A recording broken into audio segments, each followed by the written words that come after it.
안녕하세요. 사연 읽어주는 남녀입니다. 오늘도 와주셔서 감사드리며, 그럼 오늘의 사연 바로 소개해드리겠습니다. 안녕하세요. 얼마 전까지 평생 업으로 삼았던 작은 반찬 가게를 넘기고 쉬고 있는 60대 여성입니다. 요즘 애들 우리 때랑 다르다고 들어는 봤지만 이 정도일 줄은 꿈에도 몰랐네요. 물론 이건 요즘 애들 문제라고 할 수도 없는 우리 싹수 없는 며느리 문제겠죠. 하다 하다 제가 이런 일을 겪게 될 것이라곤 생각지도 못했습니다. 반찬 가게를 하게 된 것은 20여 년 전 남편과 사별 후 먹고 살 길이 막막해 시작한 일이었어요. 저나 남편이나 특별히 가진 것 없이 시작한 살림이었죠. 물려받을 재산이 있었던 것도 아니라 내내 그리 형편이 좋지 않았어요. 둘이 벌어 겨우 집에 있던 대출을 모두 갚고 이제 좀 우리도 남들과 같은 여유 좀 부리고 살아보자 했습니다. 근데 갑자기 남편이 교통사고로 허망하게 간 거예요. 그래서 그때부터 자식들 굶기지 않고 잘 키워나는 것이 제 유일한 목표가 되었습니다. 저희 어머니는 살아생전 식당을 운영하셨어요. 그리 대단하지도 않은 집안에 맏며느리로 들어가 시어머니가 돌아가실 때까지 병수발을 다 하고 보내드렸습니다. 게다가 식구들 끼니를 다 챙겨가며 밭일까지 나갔고 고기 부산물을 떼다가 국밥집을 차려 오남매를 길러내셨어요. 저는 그런 어머니에게서 그 끈질기고 억척스러운 생활력을 배웠죠. 게다가 운 좋게도 시장 골목에서도 소문난 머리 국밥집 주인의 손맛을 그대로 물려받았어요. 그래서 반찬 가게를 해야겠다고 마음 먹었을 때도 그리 자신만만했던 거죠. 초기 월에 15만 원 하던 구멍가게 같은 작은 상가를 빌려 시작한 가게였습니다.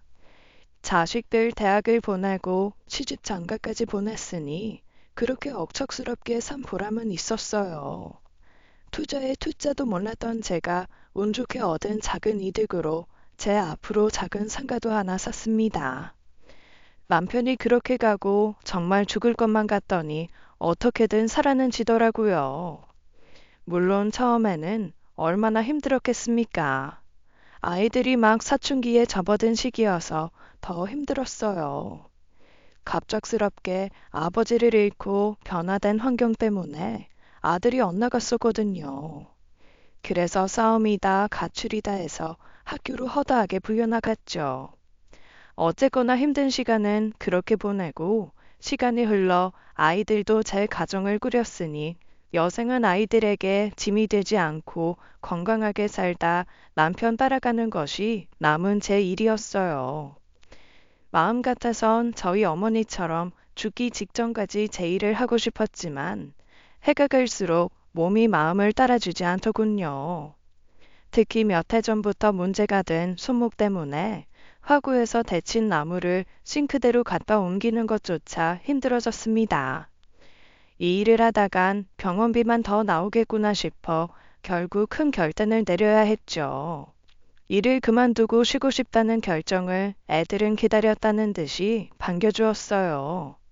서운해하는 것은 그저 더 하고 싶어 아쉬운 저와 제 반찬을 즐겨 먹던 단골 손님들 뿐이었죠. 아유, 섭섭해서 어떻게 준겨, 엄마?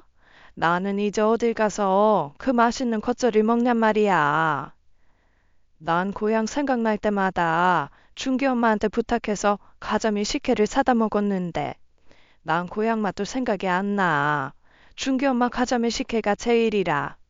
그래도 한 번씩 좀 부탁해.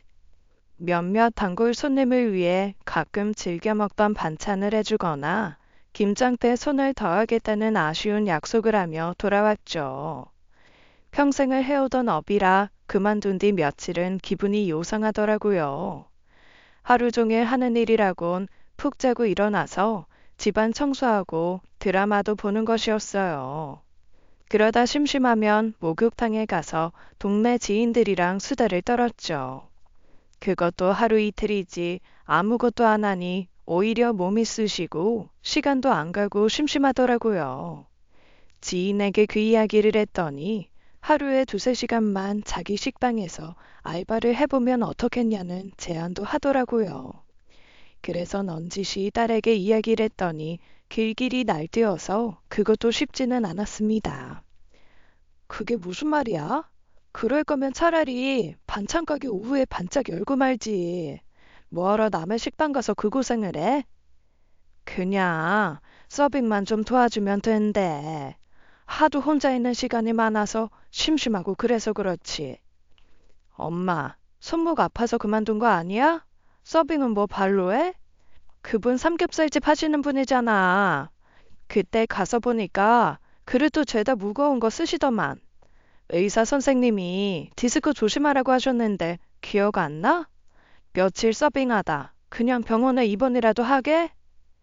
그래도 주중에 두세 시간이면 엄마 하기만 해?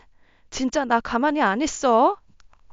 딸에게 허락을 구하려고 물은 말은 아니었는데 너무 나를 세워 이야기하더라고요. 네가 가만히 안 있을 거면 어쩔 건데? 이 기집애야. 엄마한테 말하는 뻔스하고는 하고 쏘아붙여주고 싶었죠. 근데 그게 또 딸이 저를 생각하는 마음이니 어쩌겠어요. 틀린 말도 아니니 저도 할 말이 없었죠. 그렇다고 자식들이랑 자주 왕래하며 손주 볼 재미로 살기도 어려웠어요. 딸은 워낙 멀리서 살기도 하고 또 말이 어찌나 거칠고 직설적인지 내 딸이지만 어렵기도 해요. 처음 며칠은 괜찮다가도 붙어 있다가 보면 서로 꼭 말선말들이 오가서 감정이 상하는 일이 잦았죠. 그나마 아들이 차로 30분 거리에 살아서 자주 보기는 하는데 그마저도 요즘엔 바빠졌는지 얼굴 보기도 힘들더라고요. 아들은 시 외곽의 작은 시골에 작은 도예 공방을 차려서 하고 있습니다. 흙을 조물조물 만져서 그릇을 만드는 일인데 그것을 배우러 오는 사람들이 꽤 있나 보더라고요.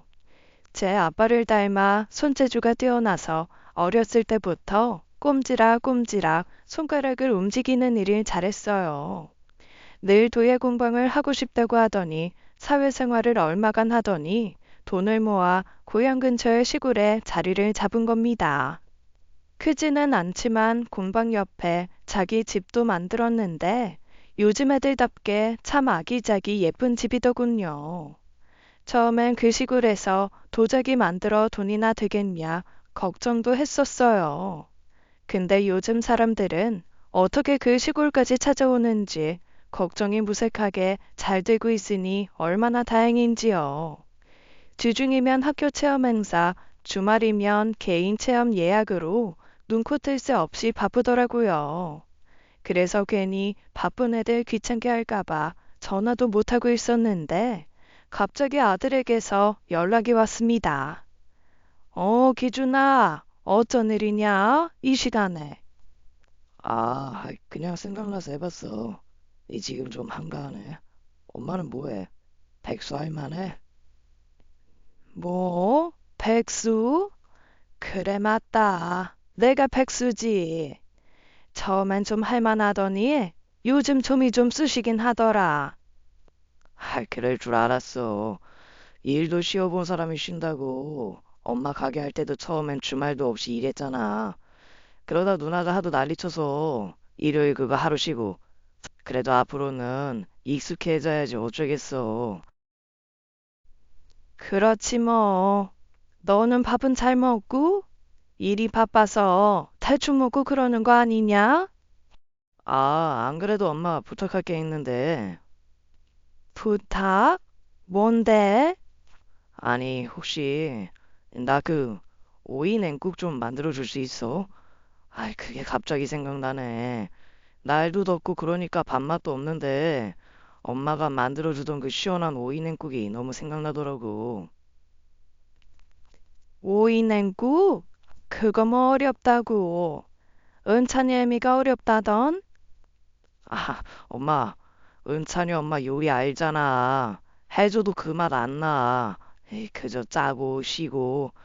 내가 애 학원 갈 때 은찬 엄마 들르라고 할 테니까 좀 부탁해. 내가 은찬이 엄마 몰래 용돈 좀 보낼게. 용돈은 무슨? 그럴 돈 있으면 은찬이한테 써라. 알았어. 다른 건 먹고 싶은 거 없고? 다른 건 됐어. 고생스럽게. 그냥 오이 냉국만 해줘. 며느리가 집에 가보면 청소나 살림은 똑부러지게 잘하는 것 같은데 딱 하나 요리가 좀 안 됩니다. 그래도 도시에 살 때는 외식도 자주 하고 시켜 먹기도 해서 그런지 아들이 큰 불만이 없었죠. 그런데 시골로 들어가다 보니 시켜 먹을 것도 없고 외식 한번 하려면 끼니 때우는 것도 일이 되었다더군요. 결국 일을 하는 대신 며느리가 음식을 하기 시작했는데 아직도 영 익숙해지지 않는 모양이었습니다. 처음엔 아들을 나무랐어요. 너 엄마가 척척하니 요리하는 게 쉬운 줄 알아? 너도 엄마 밥만 먹고 살아서 판물도 하나 제대로 못 맞추면서 행여나 그런 걸로 애 타박하지 말아라. 앞으로 평생은 자네 엄마 밥 먹고 살 거면 그 손맛에 입이 따라가야지. 처음 아들 내외의 초대로 집들이 가서야 아들이 했던 말이 그저 배부른 투정만은 아니라는 것을 알았습니다. 며느리는 기본적으로 간을 맞추는 것이 서투르더라고요. 전체적으로 못 먹을 정도는 아니지만 간이 안 맞다 보니 젓가락이 계속 가지 않고요. 그러다 보니 아들의 마음도 충분히 이해는 갔지만 뭐 어쩌겠습니까? 그렇다고 예전처럼 하루 종일 며느리 붙들어 놓고 음식을 가르칠 수도 없는 노릇이죠. 저도 사람이고 그렇게 둔한 편이 아니라 며느리가 은근히 그어놓은 선은 넘지 않으려고 신경 썼습니다. 아들 보내기 전에 주변에서 어찌나 겁을 주던지 요즘 며느리는 상전이라는 말이 괜히 있는 말은 아니더라고요. 웃는 얼굴로 네네 하는 법을 못 봤다고 열을 내던 지인도 있었죠. 그나마 우리 며느리는 웃는 얼굴로 네네는 잘하니 그래도 다행이다 했어요. 저는 아들의 부탁에 이른 아침 일어나 새벽 시장에 가서 창거리를 샀습니다. 오이 냉국만 해달랬다고 어떻게 또 오이 냉국만 덜렁 해주겠어요. 가지도 사다가 볶고 아들이 또 고구마 줄기 김치를 좋아해서 아침부터 부산스럽게 바빴습니다. 오랜만에 전직 반찬가게 집 사장답게 움직였죠. 마음이 즐거워서 그런지 몇 주 좀 쉬었다고 그런지 손목 아픈 줄도 모르겠더라고요. 그렇게 아들 내외 맛있게 먹일 오이 냉국, 가지볶음, 고구마 줄기 김치를 만들었어요. 그리고 손주 먹일 맵지 않은 견과류 멸치볶음이랑 햄 계란말이까지 준비했죠. 하는 김에 넉넉하게 해서 제 반찬 즐겨 먹던 지인들 불러다 점심 야무지게 챙겨 먹이고요. 역시 이런 게 사는 맛이다 싶어 괜히 세월이 원망스럽기도 하고 그러더라고요. 아프지만 않았더라면 정말 죽기 전까지도 그렇게 살 수 있었는데 싶어서요. 그날 오후 며느리는 태권도 학원을 끝낸 손주 은찬이를 데리고 들렀습니다. 아이고, 우리 은찬이 왔어? 어머님, 안녕하셨어요? 안녕하세요. 인사해야지, 은찬아. 안녕하세요. 네가 고생이 많다. 매일 은찬이 학원 때문에 왔다 갔다 하느라 피곤하겠어. 학교나 가서 다니면 좋겠는데 아무래도 시골이라 또래 애들이 없다 보니까 은찬이가 많이 심심해서요. 은찬이가 고생이죠. 은찬아, 아이스크림 먹을래? 할미가 아이스크림 사놨다. 네, 아이스크림 먹을래요. 아, 아이스크림. 은찬아, 아까 학원 가기 전에도 하나 먹었잖아. 날도 더운데 어떠냐? 태권도 갔다 왔으니 더 덥지. 그럼 은찬아, 딱 하나만 먹는 거야? 네? 우리 손주 뭐 좋아할지 몰라서 쭈쭈바도 있고 초코바도 있는데 뭘로 줄까? 초코바요. 어머니, 그냥 쭈쭈바로 주세요. 먹는 게 막다 아이스크림은 먹다 보면 다 녹아서 옷 버리더라고요. 그러냐? 어쩌냐, 은찬아. 쭈쭈바로 먹자. 아, 초코바요. 초코바 먹고 싶은데. 성은찬, 쭈쭈바 안 먹을 거면 아이스크림 안 돼. 요괴워치도 안 보여줄 거야? 안 돼요. 아, 떼쓰지 말랬지. 너 할머니 앞이라고 안 하던 짓 하고 그러면 앞으로 할머니 집에도 못 와. 엄마 할머니랑 이야기할 동안 쭈쭈바 먹으면서 이거 보고 있어. 애가 좀 먹다가 흘릴 수도 있지. 오랜만에 손주 보는 자리에서 듣는 내가 다 무안하게 애를 혼내고 다그치는 것 같아서 기분이 좋지는 않았어요. 하지만 며느리 교육 방침에 제가 뭐라고 하겠습니까? 손주 좋아하는 게 뭔지 알 수가 없어서 애니까 아이스크림이면 좋겠다 싶어 사다 둔 건데 왜 그런 걸 사줘서 애를 떼쓰게 하나 하고 저를 탓하는 것만 같아 썩 기분이 좋지는 않았어요. 이게 다 뭐예요, 어머니? 그이가 오이냉국만 해달라고 하지 않았어요? 그래도 어떻게 오이냉국만 하냐. 이것저것 준기가 잘 먹던 반찬이랑 은찬이 반찬도 좀 했다. 너가 좋아하는 건 내가 아직 몰라서 더 못했어. 예전에 준기가 너 가지 좋아한다고 했던 게 생각나서 가지도 좀 묻혔다. 날도 더운데 뭘 이렇게 하셨어요. 너무 감사해요, 어머님. 제가 어머니 이럴 것 같아서 은찬이 아빠한테 그러지 말라고 했는데 괜히 어머니만 고생하시네요. 고생은 무슨. 내가 할 줄 아는 게 이것밖에 없는데. 너희가 맛있게 먹으면 그뿐이다. 진짜 많이도 하셨네. 어머니, 저기 혹시 제가 부탁 좀 드려도 될까요? 부탁? 다름이 아니라 그이가 어머님 음식 좋아하잖아요. 저도 요리가 많이 늘어서 다른 사람들은 맛있게 먹는데 그 사람만 매번 은찬이도 안 하는 반찬 조정을 해대니 좀 힘들기도 하고요. 다 내 탓이지. 어쩌겠냐. 내가 미안하다. 아니요. 어머님 그런 말 들으려고 하는 말이 아니라 혹시 어머님 괜찮으시면 그이 먹을 반찬 좀 만들어 주시겠어요? 일주일에 한 번 정도만요. 이렇게 은찬이 학원 끝나고 돌아가는 길에 들릴게요. 반찬을? 뭐 나야 어려운 일은 아니다만. 저희가 아직 완전히 자리 잡은 것도 아니고 은찬이 앞으로 들어가는 돈도 있고 해서 많이는 못 드려도 조금씩 밥 내는 할게요. 그 사람 요즘 거의 밥도 못 먹어요. 저라고 어머님처럼 맛있게 하기 싫어서 안 하는 게 아닌데. 중기 먹는 게 영 시원찮어? 아휴, 지혜비 닮아서 그리 까다로운 거지. 알았다. 내 자식이 널 힘들게 한다는데 어쩌겠냐.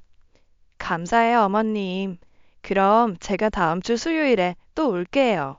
반찬 너무 잘 먹을게요. 아들이 제대로 먹지 못하고 있다니 어쩌겠어요.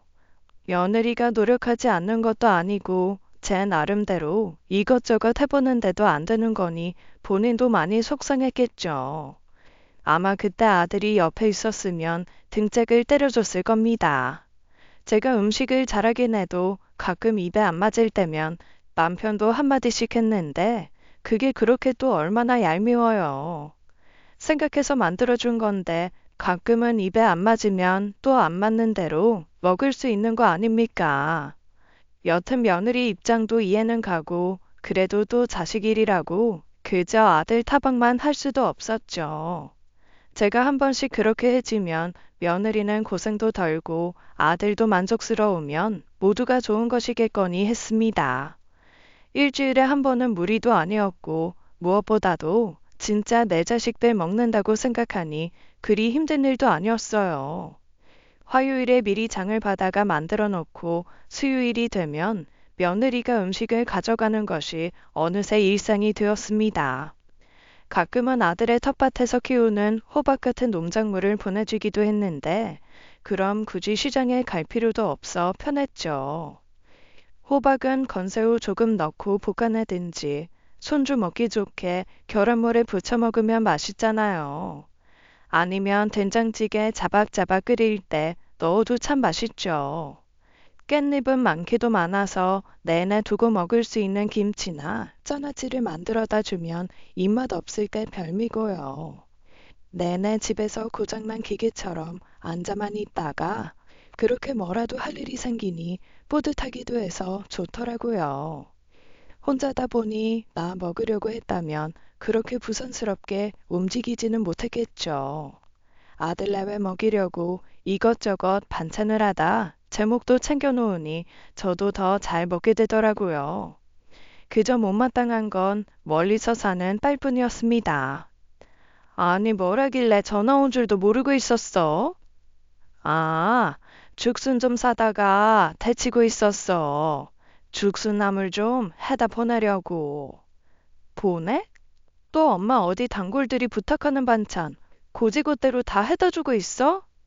아니야, 이거사. 넌 무슨 엄마가 동네 호구라도 되는 줄 알아?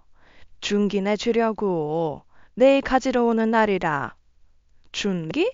그게 무슨 말이야? 뭐 엄마 지금 준기 반찬 만들어다 주고 있어?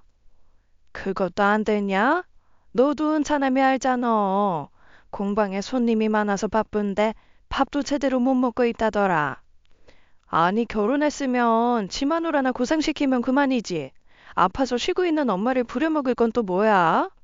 엄마가 뭐 집 반찬에다 바치려고 그러고 있대? 아유, 너는 좀 말 좀 예쁘게 해라. 아들이 엄마 반찬 먹고 싶어서 그런다는데 그럴 수도 있지. 뭐 얼마나 보내고 있는데 별거 하지도 않어. 그냥 두세 가지 나 먹을 거 만든 김에 만들어서 일주일에 한 번씩 들른다. 그렇게 은찬이 얼굴도 보고 좋지 뭐. 너도 가까이 살았음 나한테 이것저것 해달랬을 거 아니야. 나야 뭐 어쩌다 한두 번 해달라고 했겠지. 그렇게 주기적으로 날 잡아서 가져갈게? 아유, 정말 성준기 마음에 안 들어. 갑자기 난데없이 그 시골로 들어간 것부터가 말이야. 주변 사람 되게 힘들게 하는 거잖아. 아이고, 너나 잘 살아. 잘 살고 있는 애들한테 그러지 말고. 아무튼 적당히 해요. 괜히 또 손목 아프다고 침 맞으러 다니고 그러지 말고. 알았다. 제가 생각이 없었던 거죠. 성정이 불같은 딸애한테 결혼한 아들놈 반찬에다 주고 있단 소리는 괜히 왜 해서는. 며느리가 반찬을 가지고 가는 날이면 한 번씩 아들에게 연락이 옵니다. 정말 맛있게 잘 먹었다고요. 그렇게 또 치켜 세워주면 요즘 들어 슬슬 시큰거리던 손목 통증도 싹 가시는 것 같더라고요. 엄마, 이 콩물 사다가 콩국수 해 먹는데 엄마 겉절이가 그렇게 궁합이 잘 맞아. 어제 은찬이 엄마 오자마자 그냥 두 그릇 뚝딱 했다니까. 잘 먹었다니 다행이다. 그래도 은찬애미가 해준 것도 잘 챙겨 먹고 그래. 만든 사람 정성 무시하는 거야, 그거. 아, 알았어. 그 사람 노력 아니까 나도 노력하는 거지. 나도 이게 나를 이렇게 힘들게 할 줄 몰랐다, 엄마.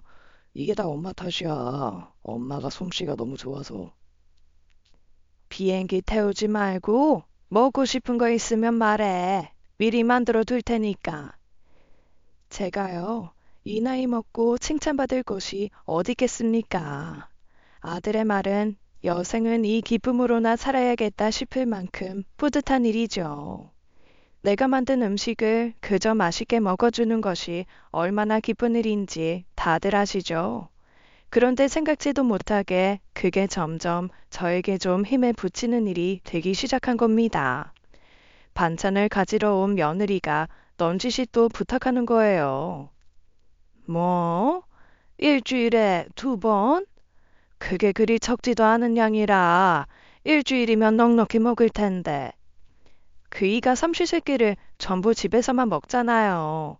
회사 생활도 하고 그러면 점심도 먹고 가끔 회식한다고 밖에서 먹고 오기도 할 텐데. 삼시세끼를 다 집에서 먹다 보니 사실 이틀도 못 가요. 이틀? 그 많은 것이? 아이고야. 그래도 그렇지. 기준이가 그렇게 양이 많지도 않은데. 그 사람뿐만 아니라 가끔 도예방 찾아오는 은찬 아빠 지인들 대접하기도 해서. 어머니, 제가 염치가 없어요. 다 제가 해야 할 일인데. 저도 어머니 반찬 먹으면서 어떻게든 흉내라도 내보려고 했는데 도저히 안 돼요. 네 탓이 아니다. 어떻게 수십 년 음식 장사한 사람을 금방 따라오겠냐. 맛보다는 아무래도 지혜미 음식에 길들여져서 그런 거지. 그래, 그럼. 수요일하고 토요일이나 또 준비하면 되겠니? 아, 토요일은 은찬이 학원이 없어서 나올 일이 없어서요. 다음 주부터는 그럼 월요일이랑 목요일에 올게요. 월요일, 목요일? 아무튼 알았다. 애미 너는 뭐 먹고 싶은 거 없고? 저는 다 잘 먹어요. 제가 원래 편식이 좀 있는데 어머님 음식은 가리지 않고 먹어요. 아마 우리 엄마가 보면 기절할 거예요. 아, 어머니, 은찬이가 그때 생선포 같은 거 무쳐놓은 거 잘 먹던데요? 아, 아귀포 무침? 알았다. 그것도 해놓으마. 감사해요, 어머님. 사실 생각해보면 시골살이가 다 그렇죠. 저도 어렸을 때는 시골에 살면서 어머니 가게에서 삼시세끼를 다 해결했어요. 시부모님과 함께 살 때는 아침, 점심, 저녁 차리는 것도 일이요. 바람처럼 예고도 없이 찾아오는 시부모님이나 도련님 손님 수발하는 것도 좀 고된 일이었나 봐요. 주변 사람 참 귀찮게 한다는 제 누나의 말이 틀린 말도 아니었습니다. 아무리 일을 한다지만요. 삼시세끼를 다 며느리밥 얻어먹는 것도 모자라 한 번씩 지인들을 데려와 밤늦도록 술자리도 갖는다니요. 애 키우고 살림만 한다고 그게 그렇게 쉬운 일인가요? 제 기분 탓인지 모르겠지만 아들이 밖에서 일하는 사람이 아니라 자기가 피곤하다는 뉘앙스가 풍기더라고요. 삼시세끼 먹이느라 자기가 다 고생이라는 듯이 말에서 뼈가 느껴지는 겁니다. 그러니 어쩌겠습니까? 다 아들 잘못 둔 내 업보다 하고 해야지. 감히 시어머니를 부려먹어도 너무 부려먹는 거 아니냐고 며느리 타박할 자격이 없죠. 저는 그날로 일주일에 2번씩 반찬을 준비하고 양도 늘렸습니다. 나물을 데쳐도 2배, 겉절이를 해도 2배, 뭐든 2배씩 준비했어요. 그러다 보니 돈도 꽤 들더라고요. 제가 돈이 없는 것도 아니고 작지만 상가에서 다달이 나오는 돈도 있으니 처음엔 그렇게 부담이 되는 건 아니었어요. 그런데 가계부를 작성하다 보니 생각보다 너무 많은 돈이 아들 내외 반찬값으로 나가고 있더라고요. 저요, 장사할 때도 남이 먹는다고 그저 싼 것만 찾아다니지도 않았습니다. 제가 좀 덜 벌더라도 좋은 상품 사다 만들곤 했어요. 근데 내 자식 먹일 거라고 생각하니까 그저 좋은 상품이 아니라 제일 좋은 것들을 찾게 되더라고요. 아마 그러다 보니 더 들기도 했을 겁니다. 일주일에 1번 하던 걸 2번 하다 보니 생각보다 종일 부엌에 매달리고 있는 시간도 많아졌어요. 이건 뭐 말이 자식 반찬 해다 주는 거지 반찬 가게를 하는 게 낫겠다 싶은 날도 있고요. 돈도 돈이지만 문제는 제 고질병이었던 손목 통증이 슬슬 도지기 시작했다는 것입니다. 밤마다 파스를 바르고 보호대를 차면서 내가 뭐 하는 거지 싶을 때도 종종 있었죠. 그러면서도 며느리가 방긋방긋 웃으면서 맛있게 잘 먹고 있다고 하면 그래도 해야지 어쩌겠나 하게 되는 거예요. 이번에도 며느리가 다녀간 후 갑자기 알람이 울려 보니 글쎄 아들이 돈을 보냈더라고요. 근데 그 돈이 꽤 적지 않은 돈이라 놀라 전화를 했어요. 기준아, 뭔 돈이 들어왔는데? 아, 엄마, 내가 보냈어. 용돈 하시라고. 내가 말했잖아. 은찬이 엄마 몰래 용돈 좀 보내드린다고. 너무 늦었어요. 이것저것 정리하다 보니까 남은 돈이 생각보다 그리 많지 않더라고. 그러면 은찬이한테 쓸 것이지 뭐하러 이렇게 많이 보내. 내가 돈 쓸 일이 뭐가 있다고. 엄마가 돈 쓸 일이 뭐가 없어. 가끔 친구들이랑 놀러도 가고 그래야지. 올가을에 단풍놀이 한번 갔다 와요. 내가 뭐 알아봐 드릴까? 단풍놀이는 무슨? 그나저나 어제 조림은 좀 먹을만 했어? 조림? 그래. 묵은지랑 고등어 자박하게 넣고 졸였는데 묵은지가 너무 익어서 맛이 좀 덜하더라. 묵은지 고등어 조림도 있었어? 아이, 그건 못 먹었네. 은찬 엄마가 안 내놔더라고. 아, 이따 먹어볼게요. 그러냐? 그래라. 맛이 좀 덜해도 고등어 실한 걸 샀으니까 남기지 말고 먹어. 내가 어떻게 엄마 음식을 남겨. 그냥 국물까지 싹싹 긁어 먹고 있어, 아까워서. 엄마, 그러지 말고 반찬 좀 더 해주면 안 돼? 뭐 더? 적당히 먹어라. 그게 적은 양도 아닌데 거기서 뭘 더 먹어? 너 혹시 몸에 이상 있는 거 아니야? 그렇게 많이 먹는 것도 평이라더라. 뭘 얼마나 먹는다고. 너도 이제 적은 나이 아니야. 너가 무슨 그 TV에 나오는 먹방하는 애들도 아니고 뭐든 과하면 탈이다. 엄마 반찬이 밥도둑이라 두세 공기 금방 뚝딱 들어가는데 어떡해. 아서라 아서. 나 죽겠다. 적당히 좀 먹어. 은차남이가 해주는 음식도 뭐 그랬잖아. 당연히 먹고 있지. 말했잖아. 나도 어지간히 노력하고 있다니까. 게다가 솔직히 좀 늘긴 했어. 신혼 때야 맛없어도 그저 맛있다, 맛있다 연기하느라 죽을 맛이었는데, 뭐 지금은 먹을만 해요. 그래, 다행이다. 그렇게 살아야지.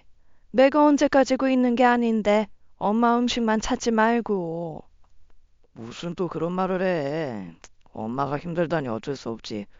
암튼 고마워, 엄마.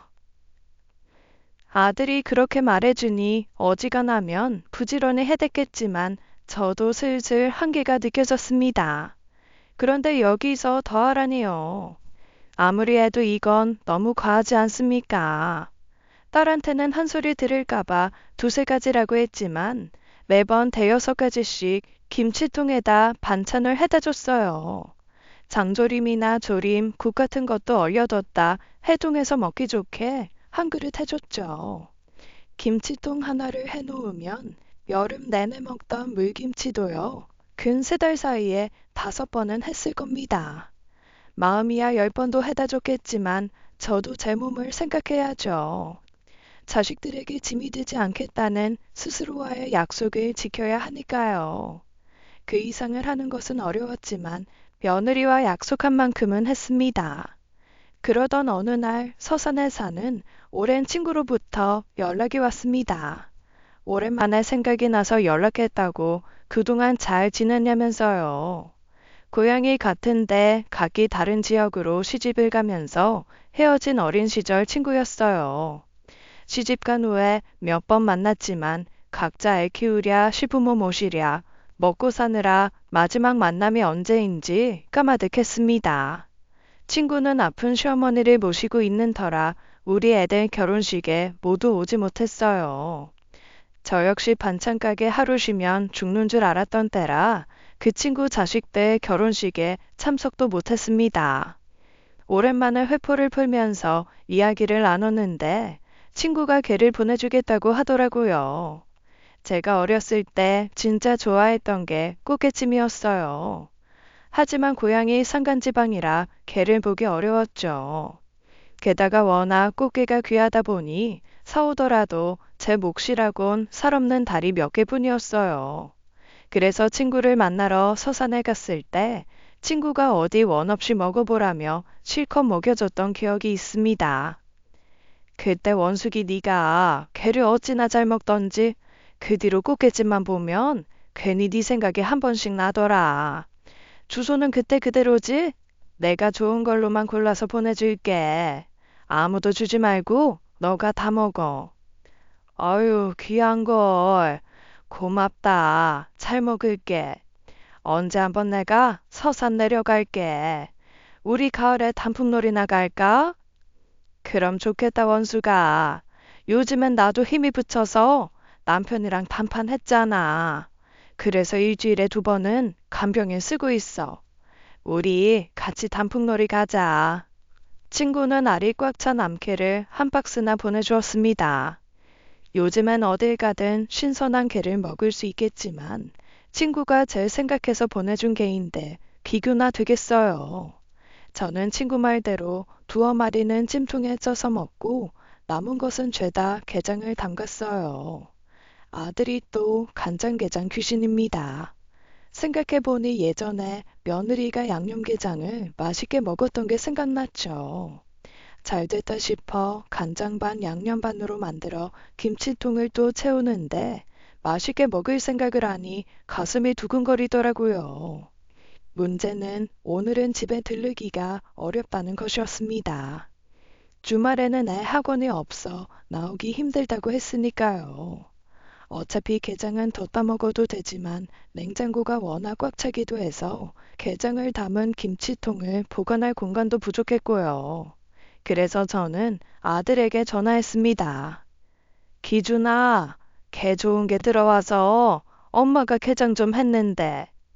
뭐 게장? 아이 완전 좋지. 야, 나 벌써 군침 돈다. 그래, 너 간장게장이면 자다가도 벌떡 일어났잖아. 그럼 어떻게 와서 들를래? 아, 내가 저녁까지 내리 수업이라 오늘은 은찬이 엄마도 좀 거들어야 해서 바쁜데.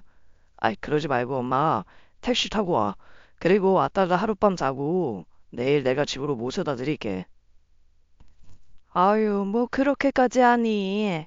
그럼 내가 가져다 주마. 미안해 엄마. 버스 타지 말고 택시 타. 덧다 월요일에 가져가라고 해도 될 것을요. 그냥 제 욕심이었죠.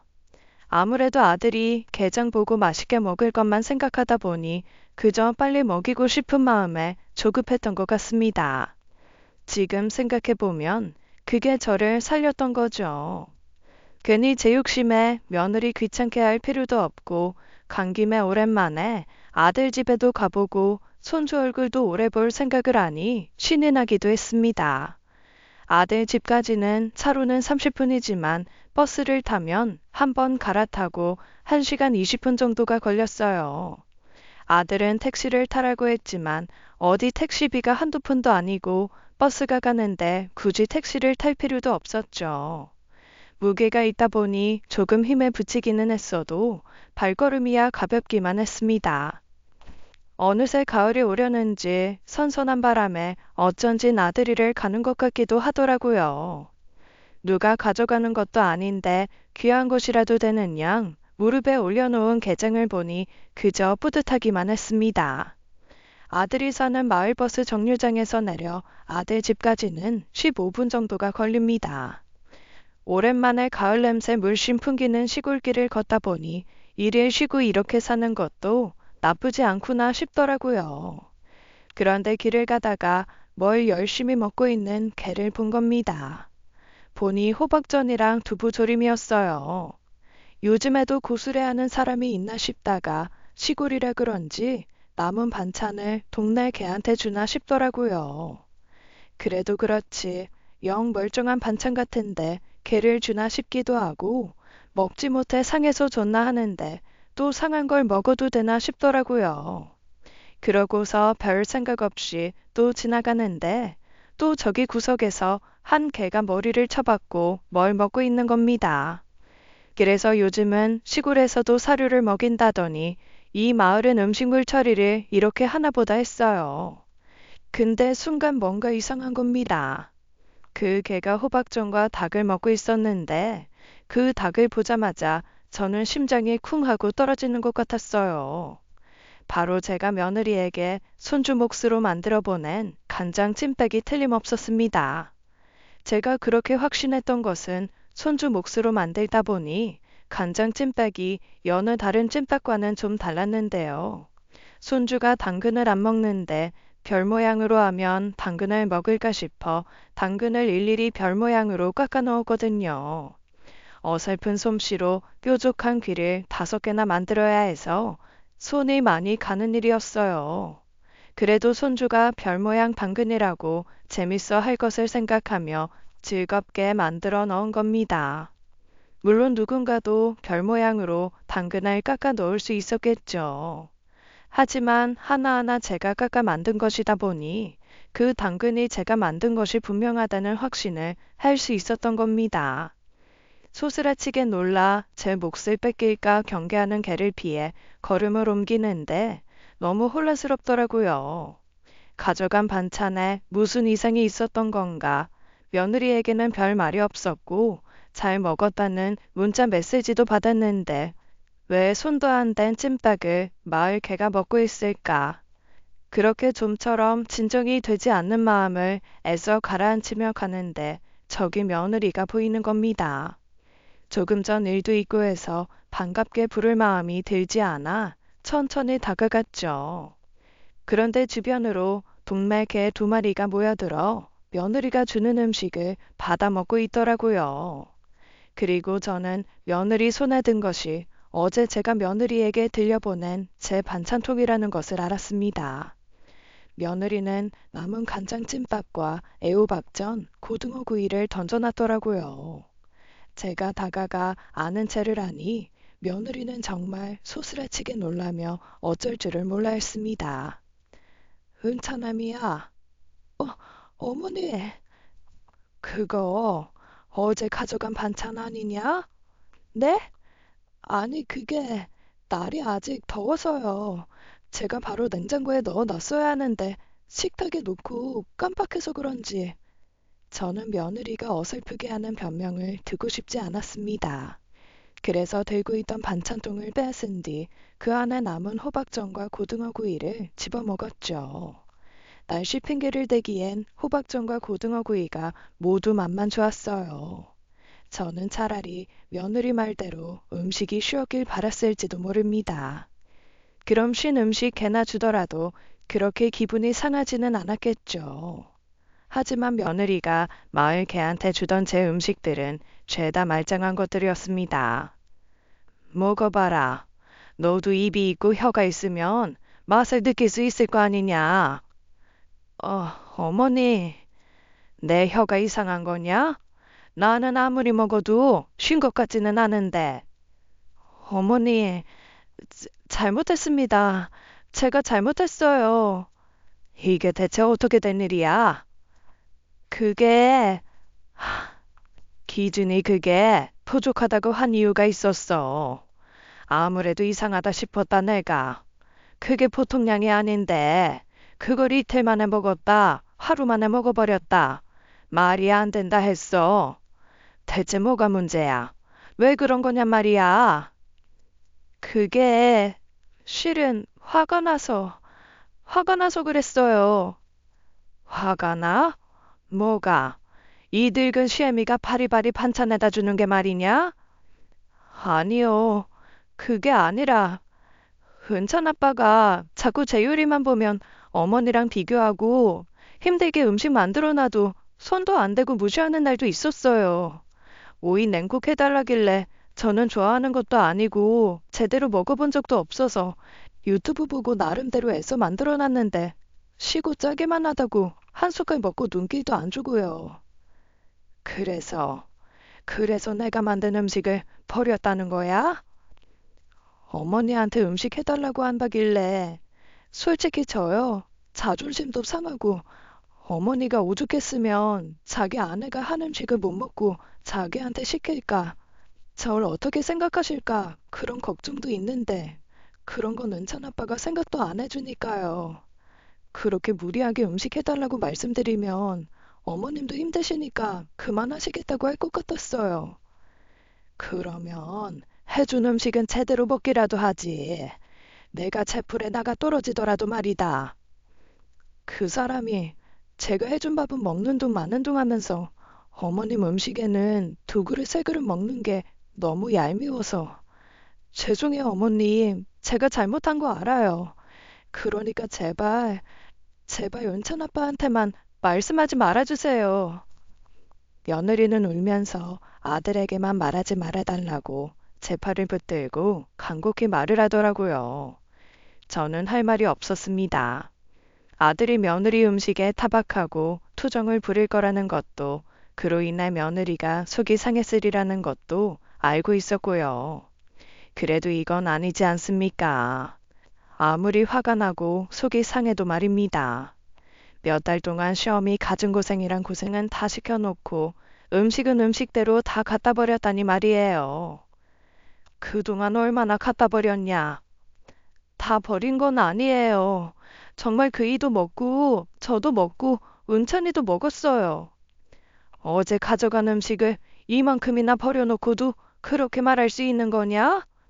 내가 저 밑에서부터 걔가 내 음식을 먹고 있는 걸 봤다. 어머니, 잘못했어요. 정말 잘못했어요. 귀하게 자란 게 어디 내 아들 뿐이겠습니까? 우리 시대야 여자가 음식 하나 제대로 못하면 흠이었죠. 요즘에는 여자애들도 귀하게 키워 주방에 들이지도 않는 집도 허다하더라고요. 며느리는 오히려 바깥 사돈이 요리를 즐겨서 제 엄마 밥보다 아빠 밥을 즐겨 먹고 살았다고 하고요. 그러니 제 아버지 시대에 흔한 남자들처럼 밥상을 받아 먹을 줄만 아는 아들이랑 사는 것이 힘에 부치기도 부족했죠. 저도 그걸 알아서 반찬을 해다 날랐던 겁니다. 제 음식을 좋아해서 그 뿌듯한 마음도 있었지만 세상이 달라졌으니 제 손으로 밥 한 끼 못해 먹는 등신 같은 아들을 보내놨으니 내 책임도 있다 싶어 한 것이었죠. 똑부러지게 살림하고 손주 잘 키우면서 자기 남편 꿈을 따라 이 시골까지 왔으니 제가 더 해주고 싶은 마음도 컸고요. 마음에 들지 않은 구석이 없는 것은 아니었어도 방긋방긋 웃으며 네네 하는 며느리가 그리 미울 일도 없었어요. 근데 그게 이렇게 돌아올 줄 어떻게 알았겠습니까? 저는 도저히 알겠다, 이해한다, 용서한다, 그런 말들이 나오지가 않더군요. 생각하면 생각할수록 열불이 터지고 여기까지 개장을 이고 지고 고생해서 온 것도 화가 나더군요. 괜히 쓸데없이 혹사당한 손목과 허리가 더 시큰거리는 것 같은 게 아무래도 그냥 넘어갈 수가 없었습니다. 그래서 저는 들고 있던 게장을 담은 김치통을 냅다 던져버렸죠. 김치통이 깨졌는지 그 사이로 새어나온 시커먼 간장국물이 길바닥에 줄줄 흘렀습니다. 그걸 보니 또 그것대로 속이 터지고 화가 끓는데 참을 수가 없었어요. 그렇다고요. 제가 울며 빌고 있는 애를 쥐어 팔 수도 없고 판다고 한들 그 속이 풀리기나 했을까요? 저는 그대로 제 팔을 붙들고 있던 며느리 손을 뿌리치고 집으로 돌아왔습니다. 집으로 돌아오는 길에 아들에게 수차례 연락이 오더군요. 도착할 때가 넘었는데 왜 아직도 안 오는 거냐고, 택시를 타라고 했는데 또 버스를 탄 거냐고요. 며느리한테 그런 수모를 당해서일까요? 아들의 연락도 나를 기다리는 건지 자기가 좋아하는 간장게장인 건지 싶어 아주 꼴도 보기 싫더라고요. 마음을 좀 추스를 시간이 필요해 아들에게는 가려던 중에 급한 일이 생겨 못 가게 되었다고 둘러댔습니다. 버스에서 내려 집으로 향하는 길을 걷는데 어찌나 눈물이 나던지요. 아들 내외의 싸움에 괜히 끼어들어서 돈은 돈대로 쓰고 마음은 마음대로 몸은 몸대로 상한 겁니다. 남는 것은 하나도 없고 결국 며느리에 대한 실망과 허탈한 마음이 저를 밤새도록 괴롭혔어요. 이게 다 아들을 잘못 키운 탓, 이것도 내 업이라지만요. 눈만 감으면 내 반찬을 며느리가 아무렇게나 길바닥에 던지는 모습이 떠올랐습니다. 그걸 또 정신없이 먹고 있는 개들도 생각나 천불이 끓더라고요. 그 와중에 이른 아침부터 딸에게 전화가 왔습니다. 딸은 간혹 꿈자리가 좋지 않다느니 눈 뜨자마자 갑자기 엄마 생각이 났다는 이유로 아침에 전화할 때가 있어요. 왜인지 딸에게 전화가 오는 것을 보자마자 울컥 눈물이 나더라고요. 엄마, 일어났어? 일어났지. 뭐야? 목소리가 왜 그래? 힘이 하나도 없는데? 아침이라 그렇지. 아침이라서 그런 게 아닌데, 코는 왜 훌쩍여? 감기 기운이 좀 있나 보다. 감기? 갑자기 무슨 감기는 감기야. 요즘 기준이 반찬 만들어다 주느라고 좀 무리한 거 아니야? 그런 거 아니야. 그냥 영주 엄마네서 에어컨 바람을 너무 많이 쐬었나 봐. 아우, 뭐 에어컨 바람을 하루 종일 쐬고 있었게? 내가 엄마를 몰라? 에어컨 바람 싫다고 한여름에도 선풍기로 지내는 사람이 무슨 에어컨 바람? 아휴, 그러게 좀 적당히 하라고 했잖아. 기준이 그것도 그래. 아파서 그만둔 엄마한테 그렇게 반찬 대령하게 해야겠어? 아주 웃기는 녀석이네. 엄마, 끊어봐. 안 되겠어. 아휴, 더라도 그런 거 아니라니까 그러네. 하지만 딸은 막무가내로 전화를 끊어버렸어요. 평소 같았으면 난데없이 이른 아침부터 제 누나의 벼락 같은 성질머리를 감당할 아들을 안쓰러워했겠죠. 메시지를 보내든지 며느리한테 미리 언질이라도 줬을 텐데 그냥 뒀습니다. 아주 괘씸한 놈 하고요. 내다 버린 건 며느리인데 아들까지 싸잡아 미운 것을 보면 이 사태의 모든 원흉이 아들인 것도 같았습니다. 저는 요리라는 게 항상 누군가의 행복이 되는 거라고만 생각하고 살아왔어요. 요즘 젊은 사람들은 외식 요리가 익숙하다 보니 요리라는 게 얼마나 많은 정성이 들어가는지 모를 수도 있지만요. 요리하는 사람은 특히나 제 가족 먹이려고 음식하는 사람은 그 정성과 마음이 말로 다 못하잖아요. 가격보다는 원산지를 따져보고 돈을 더 써서 더 좋은 것을 먹이고 싶은 마음으로 재료도 고심해서 고르고요. 설탕을 더 넣으면 누구는 좀 달다 하고 또 누구는 달았으면 좋겠다고 해요. 소금을 더 넣으면 누구는 간이 딱 좋다고 하지만 누구는 짜다고 하고요. 그래서 한 사람이 여러 사람이 먹을 음식을 만들 땐 얼마나 많은 공을 들여 적정한 간을 찾는지 모를 겁니다. 아들이 준 용돈이 좀 도움이 됐어도 돈 좀 받겠다고 한 것도 아니고요. 그 돈도 고스란히 다시 반찬 재료 사는데 들었으니 그게 용돈벌이라고 할 수도 없었죠. 그저 내가 한 요리 맛있게 먹고 엄마가 한 요리가 최고야, 제일 맛있어, 맛있게 먹었어, 그 한마디 듣자고 한 거죠. 그 한마디에 오늘을 살고 내일을 살게 되니까 그런 마음으로 들인 정성이었거든요. 근데 그걸 개가 먹고 있었다니 기가 차고 어이가 없어서 어디 가서 말이나 하겠습니까? 말을 한들 이 황당한 마음이 가실까요? 찬물을 들이키고 어젯밤부터 먹은 것도 없는데 답답증이 가시질 않아 마른 가슴만 치고 있었어요. 아니나 다를까 아들에게 전화가 오더군요. 괘씸한 마음에 내내 노려보기만 하고 받질 않았는데 연달아 전화가 울리더라고요. 엄마, 아니 누나 뭔 소리야? 뭐가 말이냐? 아침부터 왜 갑자기 전화해서 난리냐고. 엄마가 누나한테 나 반찬 만들어다 주느라 힘들다고 했어? 그런 적 없다. 근데 왜 누나 왜 저래? 왜 아침 대바람부터 전화해서 괜히 나한테 화 풀이냐고. 진짜 열받네. 너 이따 은차남이랑 집에 좀 들러라. 엄마 집에? 갑자기 왜? 게장 때문에? 그거 내일 은찬이 엄마 보낼게. 내 은찬이 학원 가는 날이고. 잔말 말고 들러. 은찬이는 어디 맡기고 오든지 하고 그냥 너네만 와라.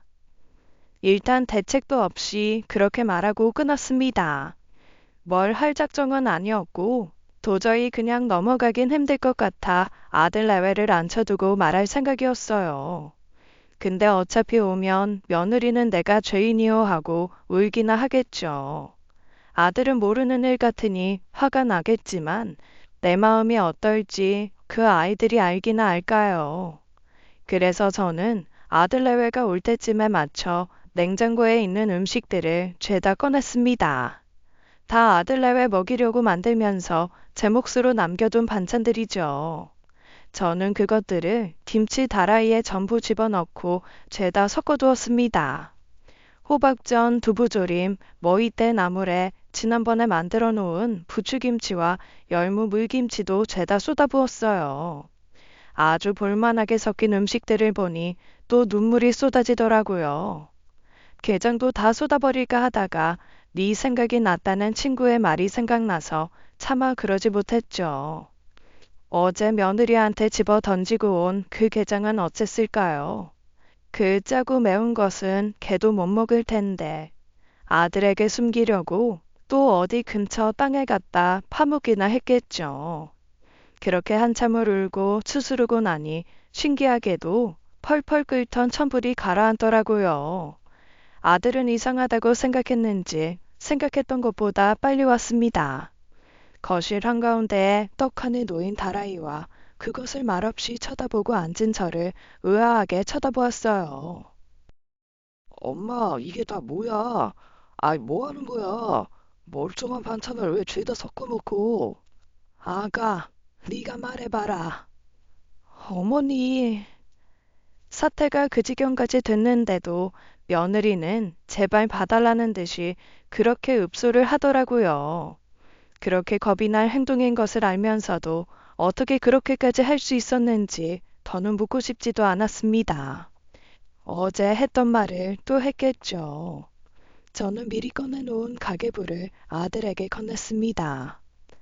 그 석 달 동안 너희 집에 들어간 반찬값이다. 뭐 그게 얼마나 된다고? 거기 쓰인 거 뭐 하나나 먹으려고 산 것은 하나도 없다. 은찬이 애미가 원한 대로 처음 몇 주간은 일주일에 한 번, 그리고 그 뒤부터는 일주일에 두 번씩 너도 먹고 은찬이도 먹고 저도 먹고 집에 오는 손님들이 먹고도 부족하다고 해서 양 늘린 거 숫자 보면 알 거다. 어? 그게 무슨 말이야? 아이, 잠깐만. 이게 다 우리 집 반찬 만들라고 본 장이라고? 엄마 그렇게 보낸 적도 없잖아. 아이, 가끔 갖다 먹기는 했어도 그게 그렇게 많은 것도 아니었는데. 너는 뭘 얼마나 먹었는지 나는 모르겠다. 아무튼 나는 매주 두 번씩 그동안은 자네미한테 반찬 보냈다. 손목이 시큰거리고 허리가 아파도 내 자식들 먹인다는 마음으로 그렇게 보냈어. 아이, 그렇게 먹은 적이 없는데. 아이, 그럼 당신은 이 많은 반찬을 다 어떻게 한 거야? 왜 대답이 없냐? 당신 진짜 엄마한테 반찬 이렇게 많이 받은 거 맞아? 누나가 아침 대바람부터 반찬 타령하면서 그렇게 화를 낸 이유가 이거였어? 여보, 그게 아니, 내가 먹거나 그런 소리 들으면 말을 안 해. 오이 냉국 좀 받아 먹고 한 달에 한두 번 은찬이 먹을 반찬 몇 개랑 나 겉절이 해준 거 그 정도 아니었어? 어머니, 죄송해요. 진짜 제가 할 말이 없어요. 말을 해보라니까. 동네 사람들 다 나눠준 거야? 엄마 그렇게 고생해서 만드신 거 나한테 말도 안 하고?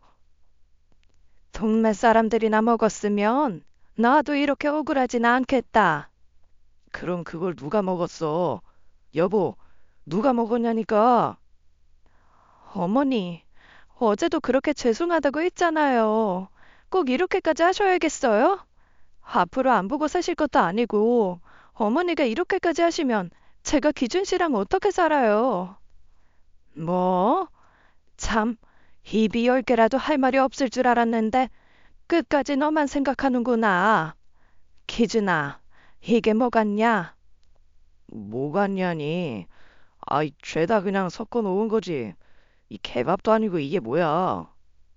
그래, 맞다. 케밥. 며느리가 시어미 알기를 아주 우습게 알고 시어미 음식이 케밥이라고 생각하고 그동안 그 많은 반찬을 다 걔를 주고 있었더구나. 뭐? 그게 무슨 말이야? 개를 주다니. 아이고 참 내가 기가 막혀서 당신 똑바로 말해. 지금 어머니가 하는 말 뭐야? 진짜 엄마가 이 많은 반찬을 해줬는데 당신이 그동안 개를 주고 있었다는 거야? 집에 가서 이야기해. 뭘 집에 가서 이야기를 해? 당장 대답 안 해? 당신이 미워서 그랬어. 미워서. 허구한 날 음식하느라 고생하는 사람 생각도 안 하고 밥상 투정이나 하고 도시에서 편하게 살다가 당신 때문에 이 시골에 들어와서 삼시세끼 하는 것도 아주 지겨워 죽겠는데 앉기도 전에 한숨부터 쉬고 얼마나 내가 속을 끓였는지 알아?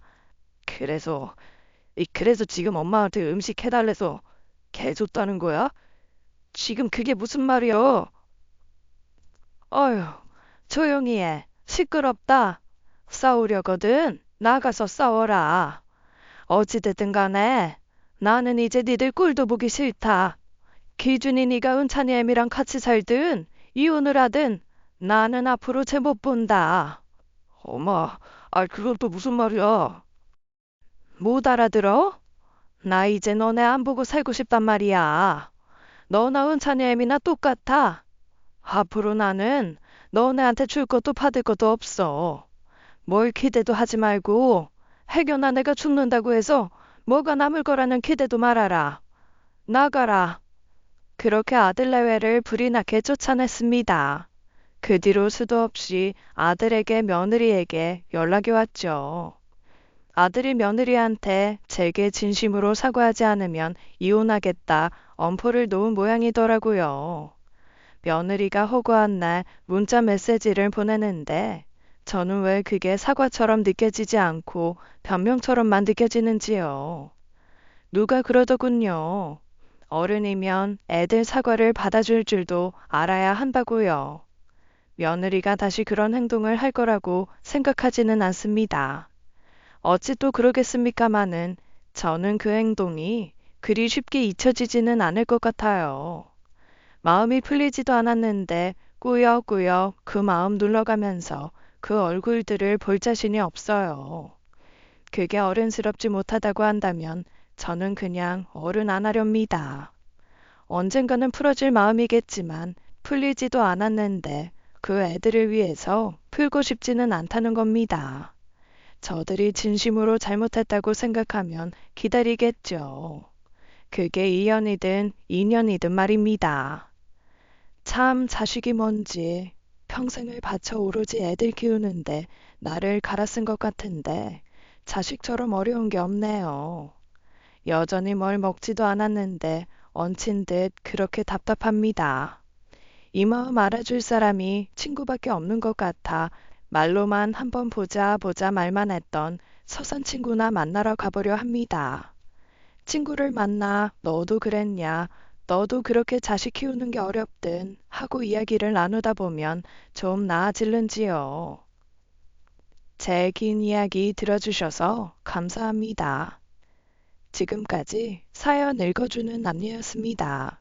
끝까지 시청해주신 여러분 감사드리며 저희는 다음 사연으로 돌아올게요. 감사합니다.